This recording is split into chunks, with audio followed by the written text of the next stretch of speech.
Hello everyone, my name is Bhavya Avasthi. I'm a student of IITG uh, BSc Honors Data Science and Artificial Intelligence, and today I'll be presenting my term project 1 for this trimester 7, course code DA377. The title of my term project is Green Supplier Selection Using TOPSIS and Machine Learning. So now I'll be explaining the problem statement.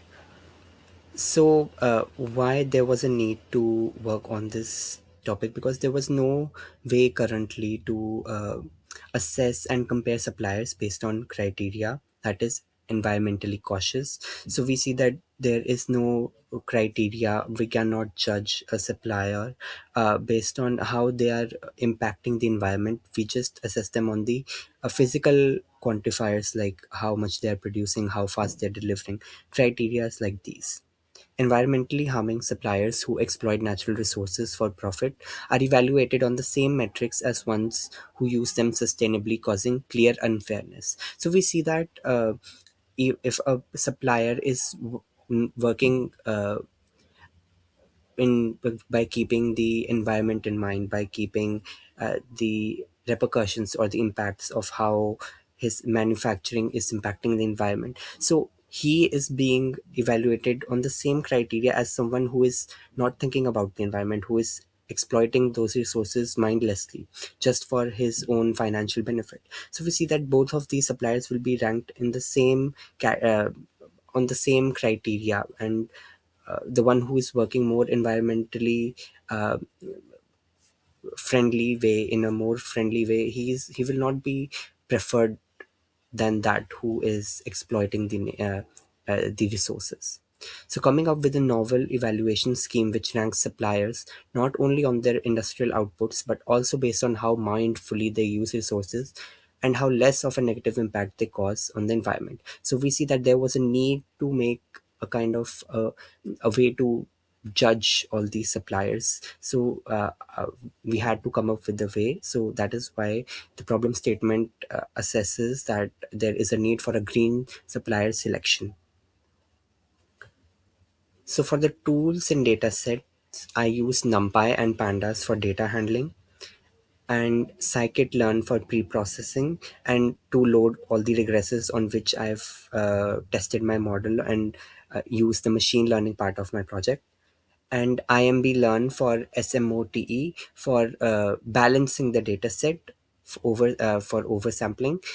Uh, SMOTE is basically a technique to balance the data set by oversampling the minority classes so that essentially we get a balanced data set. Instead, the minorities are being only trained on for one or two data sets. So we see that there's a skewed data set. So to prevent that, we use SMOTE.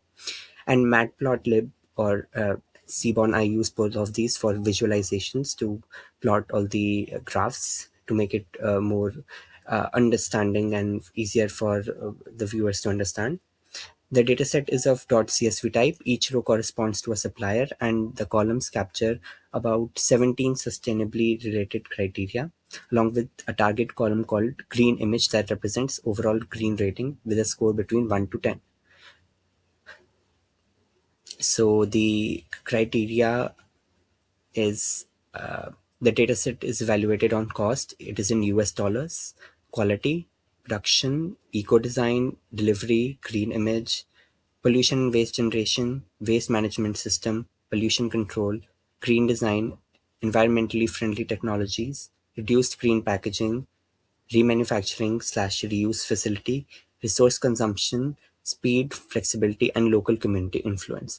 In this, in the dataset, there's also another a column which is called supplier. So obviously, I have deleted that from the assessing part. So this is a snapshot of the dataset.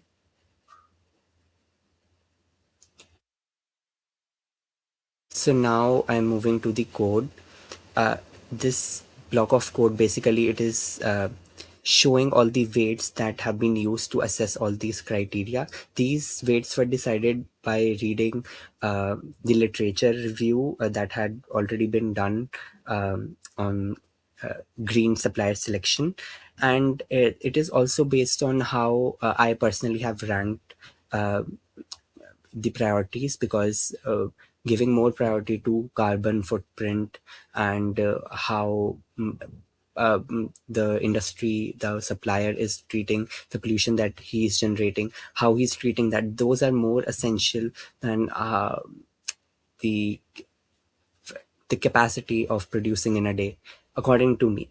The social impacts. So this is more of a personal preference, and these were the weights that I decided on.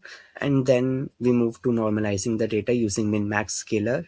Normalizing is to make sure that all the data it is all the data is normalized, and we do not so that the model essentially performs better on the data when it is normalized. uh, because then it will just keep on if it sees a huge value, then it will not be able to evaluate it properly. So that is why there's an essential need for normalization of the data. And then weight data, the last cell, that is just multiplying the uh, raw data with the weights assigned. Then we move to ideals. So in TOPSIS, technique for ordered preference by similarity to ideal solution. In this technique, we basically compute the positive ideal and the negative ideal. Uh, so this is done by the ideals function.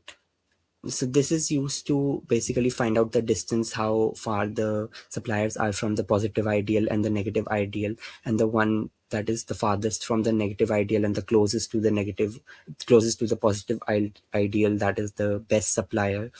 So the distance metric used here is Euclidean distance.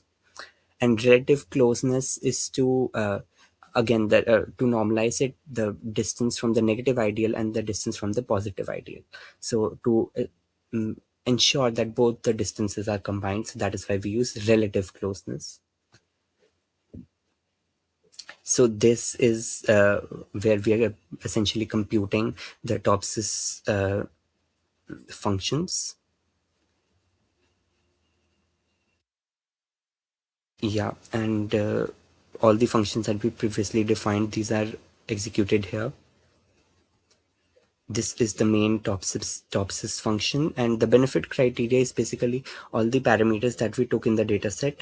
So we see that it is not always necessary that a higher value from 1 to 10 corresponds to a better. Like if delivery is, we are rating it from 1 to 10, so we'll be giving more preference to the delivery that is ranked as 1, because a lower score refers to a lower delivery time. So that is why true is basically ascending order. Basically, a higher value corresponds to a better value, but false is the opposite. A lower value is better, and we compute the closeness scores. And then we use the SMOTE, synthetic minority oversampling technique. So this is used for balancing the dataset, because the dataset was really low in this, and ideal situations is basically it is skewed because there is more data that is average. Meanwhile, a supplier which is performing the best or the worst, they are in minority. So to make sure that the model does not overfit the data, we had to balance the minority data. This and then for to evaluate the dataset, I loaded the random forest regressor, and I evaluated on mean absolute error. I'll share more about this in the next upcoming slides. And I also used the k neighbors regressor. And this is again evaluation on the k neighbors regressor. I'll share this in the results slide. And this was just to compute that in what number of neighbors do we take in k neighbors regressor. So we see that the value is the minimum around 2.5, so I took that around 3. So the result was this I was able to plot. So from TOPSIS, each supplier receives a closeness score. In my run, the scores roughly range from 0.38 for the weakest supplier up to 0.69 for the strongest ones. Higher scores mean that a supplier is closer to the mean, to the ideal green profile, whereas the lower score shows that it is not environmentally cautious. The supplier is not environmentally cautious. So this is all sorted results, a scatter plot where each point represents a supplier colored by its closeness score. This is a histogram of closeness scores. So this where we see that only a few are truly high performing. Meanwhile, most of them are just average. So evaluation metrics, I used MAE, mean absolute error, because if we took accuracy, then if a if we assume that if a supplier is to be rated 8, but it is rated 9 or 7, so it classifies this as the same error if a supplier was to be rated 8 but was rated as 2. So it classifies both in the same accuracy error. So that was erroneous for me. So I used mean absolute error. So I was able to achieve 1.09 MA using random forest regressor. I have attached these screenshots as well. And I was able to achieve 0.925 MA using k neighbor regressor with 3 neighbors. So we see that this was a decent performance for even though the data was quite limited, we were able to achieve some significant results. And when we scaled the data, so scaling data is basically if the like we are taking a metric which is like 64,000, 5,000, like that. So a model trains on that. So but another metric is in decimals. So the model will not be able to assess the data which is of such different scales. So essentially we are again normalizing the data. So after scaling the data, the MAE was reduced to 0.64, again with 3 neighbors. So conclusion was that this project implements an end-to-end pipeline for green supplier selection. We start from raw CSV data. We run a TOPSIS-based uh, multi-criteria evaluation to rank suppliers by sustainability. And use that to train models, like I used it in random forest regressor and k-nearest neighbors to predict the green image scores. So, and finally, we visualize the rankings, which the graphs I showed.